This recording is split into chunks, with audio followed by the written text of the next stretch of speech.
শোন, বাবা তো আমাদের জন্য কিছু রেখে যায়নি, শুধু একটা মোরগ, একটা দাঁড়, একটা বিড়াল রেখে গেছে। এখন এই তিনটে জিনিস তিনজন ভাগ করে নিতে হবে।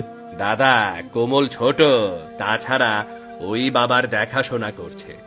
ও যেটা ইচ্ছা নিক না, তারপর না হয় আমরা নেব। না দাদা, তোমরা বড়, তোমাদের অধিকারও বেশি। তোমরা নিয়ে যা রাখবে আমি সেটাই নেব। ঠিক আছে, তাহলে আমি মোরগটা নিচ্ছি। আর মোহন, তুই দাঁটা নে। আর কমলের জন্য বিড়ালটা রেখে দে। যদিও এগুলো খুব একটা মূল্যবান না, তারপরও বাবার রেখে দেওয়া স্মৃতি হিসেবে সবাইকে নিতে হচ্ছে। তা না হয় নিলাম, কিন্তু এখন তো বাবা বেঁচে নেই। তাছাড়া সবাই যার যার মতো আলাদা হয়ে গেলাম। এখন নিজেদের খাবার নিজেদেরই সংগ্রহ করতে হবে। তাহলে এখন কি করবে? কি করব মানে? এখানে থাকলে আমাদের কে বসিয়ে খাওয়াবে?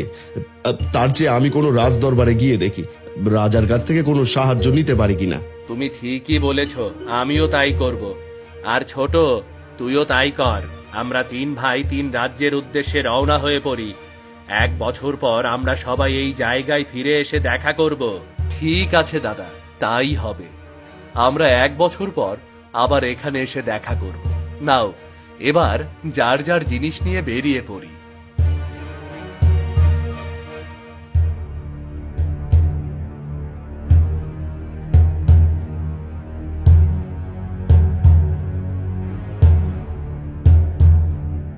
মদনের কথা অনুযায়ী 3 ভাই 3 দিকে চলে যায়। আস্তে আস্তে মদন দক্ষিণের রাজ্য হিমনগরে এসে পৌঁছায়।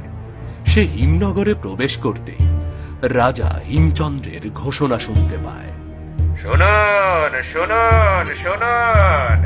মহারাজ হিমচন্দ্র ঘোষণা করেছেন যে মহারাজকে না ডেকে সকাল সকাল মহারাজের ঘুম ভাঙানোর ব্যবস্থা করতে পারবে, মহারাজ তাকে বিপুল অর্থ পুরস্কার দেবে।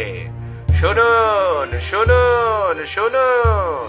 আরে বাহ, এই রাজ্যে প্রবেশ করতে না করতেই সুসংবাদ পেলাম। যাই যাই, তাড়াতাড়ি মহারাজের কাছে যাই।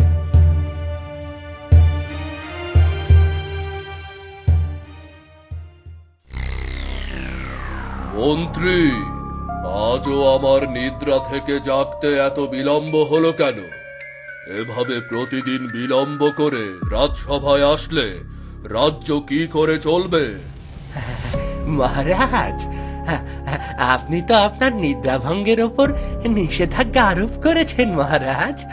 কেউ যদি ডেকে আপনার নিদ্রাভঙ্গ করে, তাহলে তো আপনি তাকে কঠিন শাস্তি দেবেন মহারাজ। হ্যাঁ, নিষেধাজ্ঞা আরোপ করেছে। তাই বলে তুমি মন্ত্রী হয়ে এমন ব্যবস্থা করতে পারছো না কেন যেন কেউ না ডাকলেও আমি সকাল সকাল নিদ্রা থেকে জেগে উঠতে পারি? মহারাজ, আপনি চিন্তা করবেন না, আমি সারা রাজ্যে ঘোষণা দেওয়ার ব্যবস্থা করছি মহারাজ। এবার কোনো না কোনো একটা উপায় বের হবেই মহারাজ।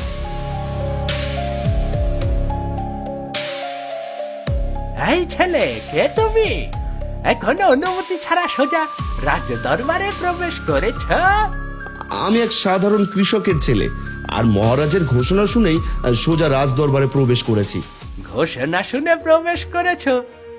তাহলে কি তুমি না ডেকে মহারাজের ঘুম ভাঙানোর ব্যবস্থা করতে পারবে? হ্যাঁ, পারবো, আর এই জন্য এসেছি। তা কি করে সম্ভব? আবার এত জ্ঞানী মন্ত্রী থাকতেও যা পারছে না, তা তুমি সাধারণ ছেলে হয়ে কি করে করবে? মহারাজ, মন্ত্রীমশাই না পারলেও আমি পারবো। এই যে দেখছেন মোরগ, এটা কোনো সাধারণ মোরগ না, এটা মন্ত্রপ্রুত মোরগ। এই মোরগ তার মিষ্টি কণ্ঠ দিয়ে প্রতিদিন সকালে আপনার ঘুম ভাঙাবে। সত্যি সত্যি? এই মোরগ তার মিষ্টি সুরে আমার ঘুম ভাঙিয়ে দেবে, আর রাজ দরবারে আসতে আমার বিলম্ব হবে না? হ্যাঁ মহারাজ, সত্যি বলছি, আপনি যেমনটা চাইছেন ঠিক তেমনটাই হবে। বেশ, তোমার এই মোরগ যদি সত্যি সত্যি তার মিষ্টি কণ্ঠ দিয়ে আমার নিদ্রা ভঙ্গ করতে পারে, তাহলে তুমি অনেক পুরস্কার পাবে। আর যদি আমাকে রাগান্বিত করে, তাহলে তোমাকে কঠিন শাস্তি পেতে হবে। যথাজ্ঞা মহারাজ, আমার কথা সত্য না হলে আপনি আমাকে যা শাস্তি দেবেন আমি তা মাথা পেতে নেব। ঠিক আছে মন্ত্রী, তুমি একে নিয়ে যাও, আর আমার শয়নের কক্ষে এই মোরগ রাখার ব্যবস্থা করো। যাও। যথাজ্ঞা মহারাজ। এই চলো।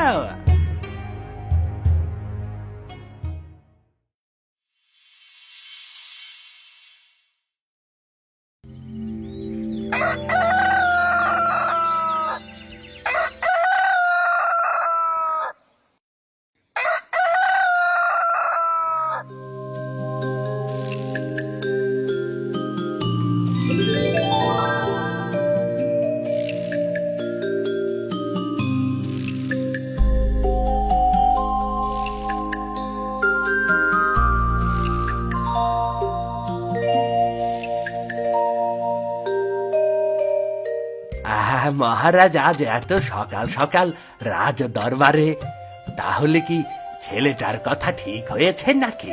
হ্যাঁ মন্ত্রী, ছেলেটার কথা একদম ঠিক, কিন্তু এত সহজ বুদ্ধি কেন তোমার মাথায় আসলো না এটাই বুঝতে পারছি না।